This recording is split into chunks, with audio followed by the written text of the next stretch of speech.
Whenever I do a video talking about religion or ideology, there is inevitably at least one person wants to argue with me about just what exactly the definition of faith is, usually accompanied with vociferous assertions of its absolute vitality to human existence. Though it would be a simple matter for me to write these off as the thoughtless affectations of intellectually lazy persons looking to justify a more emotionally palatable view of reality, as the bulk of the ones I've personally engaged with have been cordial, and to the best of my ability to determine through sterile text, truly sincere in their conviction, it seemed appropriate to me to give their position the benefit of a thoughtful dissection.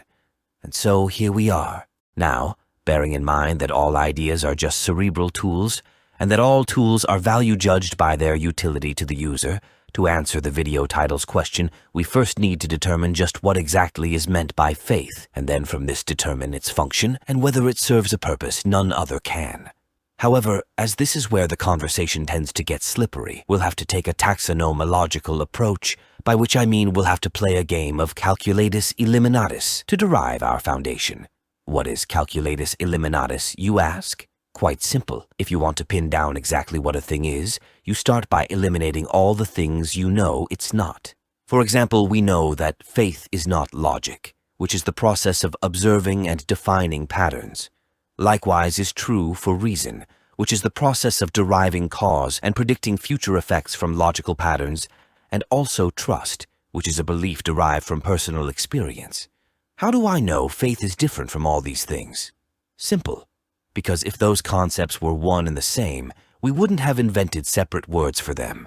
And now, with our definitely not box's approximate perimeter drawn, let us try to dial in our target by looking at another word that frequently appears in the same context: conviction. Something you'll notice is that both terms, faith and conviction, have dual meanings, being able to refer either to a belief, a conviction about the truth of an idea, or to an oath of commitment, semper fidelis, ever faithful. And here is where we reach the terminal crossroads, the point at which the straight and narrow meets the wide and worn. For those who haven't watched my other videos on religion, specifically the two I'll have linked in the description, let me quickly summarize my thoughts regarding the social and spiritual functions of religion. On the most basic level, the human brain can be roughly broken down into three critical areas of function. From top to bottom, they are the neocortex. That's the large, wrinkly, literal thinking cap on top, which is the source of all higher brain function like reason and logic.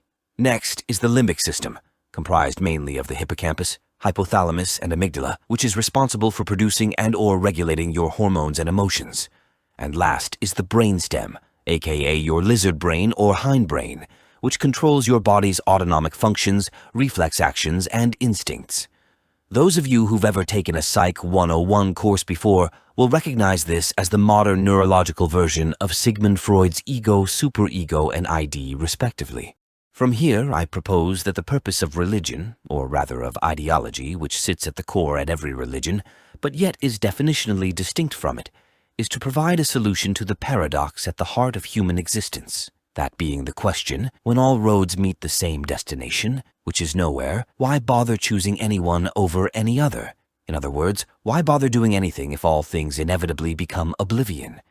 The reason this is a paradox is that it is a function of reason, which evolved as a facility of our survival instinct.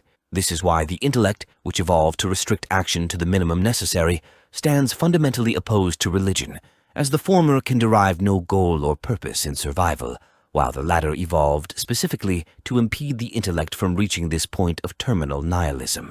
Elsewhere, I've defined a logical pattern as one which contains no anomalies, abstractions, or contradictions, meaning that, in order to be considered logical, a thing must have a concrete definition, must not contain any arbitrary elements, meaning bits that just exist because reasons, and cannot contradict either itself or any other logical pattern. From that same vault, reason is the process of decoding reality through logic. However, its one big limitation is that, just as how science cannot abide evidence-less theories, reason cannot allow for arbitrary conditions, and as existence itself, so far as can be ascertained by our observations, is arbitrary, this produced a contradiction, which makes life illogical and hence paradoxical. But faith has no such restrictions. An oath has no obligation to logical consistency, and so can cohabitate with logic more or less unabated, up to a point. I can swear to follow someone even if they're leading me off a cliff. I can swear to subsist wholly on green plant matter, even though my body physically can't digest them. Faith, therefore, is a commitment to arbitrary action, be that life in general or a lifestyle or a cultural practice more specifically, but it can also apply to a belief held in arbitrary abstention of any causal or evidentiary effects. And now at last we come to the real crux of the matter, the heart of the crossroads. Is faith truly necessary, or can we not derive a purpose or meaning in life without having to pick a random arbitrary spot in the desert to plant our roots? If you ask me, if we truly hold the truth as highest among all things valuable, and if our ability to reason truly is what separates the human animal from all others, then we owe it to ourselves, and to our Maker, if such indeed be watching, to give it our best shot. But why should we bother? Why devote ourselves to a road that has no destination? Are we not just making ourselves arbitrarily miserable? Well, the answer to that last question objectively is yes. Yes, we are. As for why we should, or rather, why you should, I won't pretend to have an answer, as by my reason there is no one true, perfect way of, or cause for living. As far as I see it, we all have a simple choice to make. Do we choose to remain honest, or do we choose to remain faithful? Do we bury our heads in the sand, becoming selectively blind to the absurdity of our existence? Or do we take Douglas Adams' advice, say, hang the sense of it all, and just try to keep ourselves occupied? You can probably guess which road I prefer, but your choice is yours alone. I can't make it for you, even if I wanted to. So until next time, stay safe, stay sane, and keep your mind open, never empty.